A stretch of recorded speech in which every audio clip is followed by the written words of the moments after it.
আজকের বিখ্যাত কুমোরটুলি একসময় ছিল সাধারণ কুমোরদের ছোট্ট বসতি। ইংরেজ আমলে ব্রিটিশদের শহর করার পরিকল্পনায় অনেক কুমোরকে এখানে এনে বসবাস করানো হয়।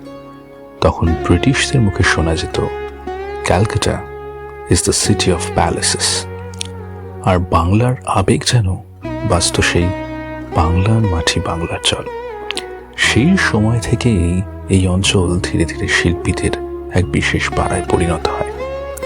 বাংলায় কুমোর মানে মৃৎশিল্পী, আর টুলি মানে ছোট্ট পাড়া বা অঞ্চল। তাই এই জায়গার নাম হয়ে ওঠে ঐতিহাসিক কুমোরটুলি। এখানকার শিল্পীরা মাটির মধ্যে দেবীর প্রাণ আর মানুষের আবেগ ফুটিয়ে তোলে। দুর্গাপুজোর আগে এই গলিগুলো হয়ে ওঠে শিল্প, ব্যস্ততা আর উৎসবের এক অনন্য জগৎ। তাই কুমোরটুলি শুধু একটি জায়গা নয়, এটি কলকাতার ইতিহাস, শিল্প আর ঐতিহ্যের জীবন্ত এক প্রতীক।